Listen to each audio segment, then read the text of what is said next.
छत्रपतींचा विचार म्हणजे जब आप ये सब चीजें अचानक उठा रहे हैं और उठाने का मकसद एक ही है कि पूरे देश में जो अल्पसंख्यक समाज मुसलमानों के ताल्लुक से जो एक हेट को इंस्टीट्यूशनलाइज कर दिया गया है बीजेपी की तरफ से, ये उस इंस्टीट्यूशनलाइज हेट का प्रमोशन है और कुछ भी नहीं है।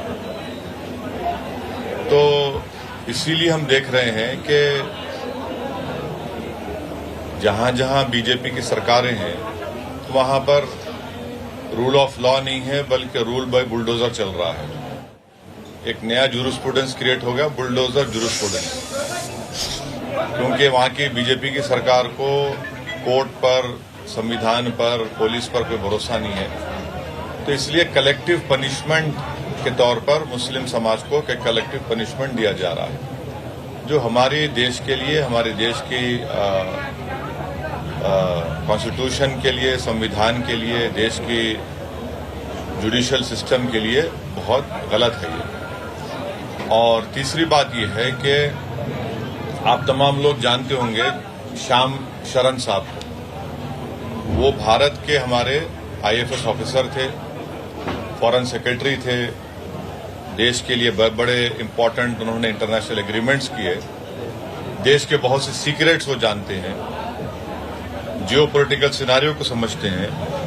उन्होंने अपने एक आर्टिकल में लिखा कि ये जो हेट इंस्टीट्यूशनलाइज कर दिया गया है, उन्होंने ये कहा कि अगर भारत के मुसलमानों में चंद लोग अगर रेडिकलाइज हो जाएंगे तो वो कैसा होगा। ये उन्होंने कहा, मैंने नहीं कहा, उन्होंने कहा ये।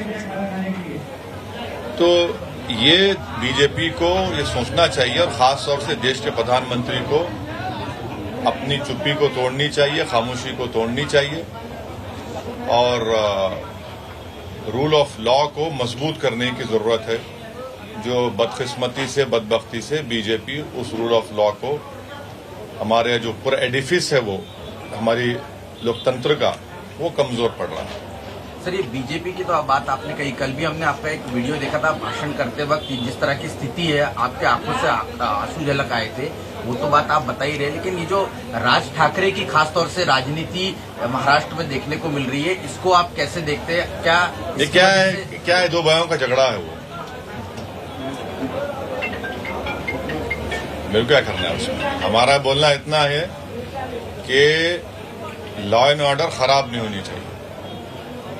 लॉ एंड ऑर्डर सुप्रीम है, पीस को हमेशा बरकरार रखना चाहिए और इसकी जिम्मेदारी पीस को मेंटेन करने की ये 1 in 3 सरकार जो है, इनकी जिम्मेदारी है और पुलिस की भी जिम्मेदारी है, हमारी भी जिम्मेदारी है और जनता की भी जिम्मेदारी है।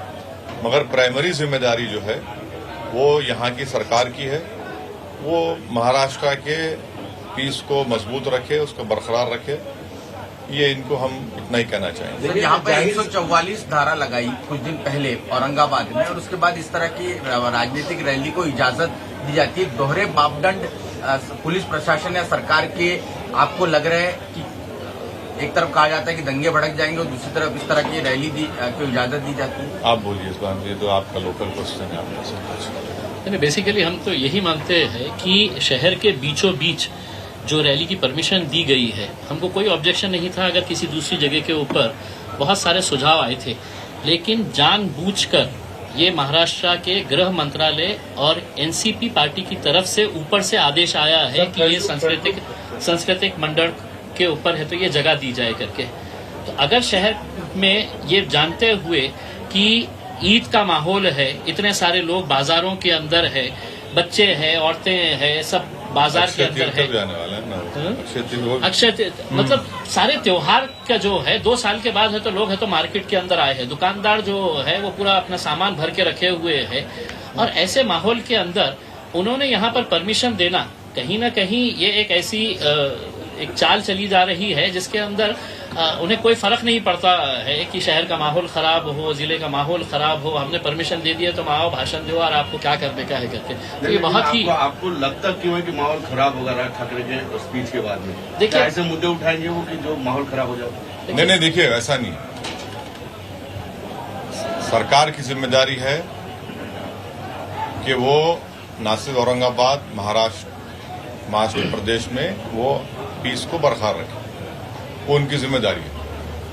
क्योंकि परमिशन देना नहीं देना वो उनका प्रोगेटिव, हमारा नहीं है। अब उनको ये इस जिम्मेदारी को निभाने की जरूरत है। नहीं, लेकिन आप जिस प्रकार बार बार आपके बोलने में महाराष्ट्र सरकार का जिक्र आ रहा है, लेकिन महाराष्ट्र सरकार क्या आपको लगता है, क्योंकि राज ठाकरे ने उनकी जो गुड़ी पड़वा रैली थी उसमें भी लाउड स्पीकर के बारे में जाहिर तौर पर बात की जिससे 2 गुटों में हिंसा हो सकती है, साथ ही साथ उत्तर सभा करके ठाना में ली थी उसमें भी ली है, तो आपको फिर भी महाराष्ट्र सरकार से उम्मीद लग रही है क्या इस मामले में? तो आपको लगता है उसी वक्त एक्शन लेनी चाहिए थी, ऐसा लगता है, या आप मांग करना चाहोगे? हमारा मानना ये है और हमारा डिमांड ये है कि आप अगर किसी को परमिशन देते हैं तो आपको ये देखना जरूरी है कि जहां भी आप परमिशन दे रहे हैं वहां पर लॉ एंड ऑर्डर मेंटेन रहे, कोई ब्रीच ऑफ पीस ना हो। ये उनकी जिम्मेदारी है और हम उम्मीद करते हैं कि वो इस जिम्मेदारी को निभाएंगे।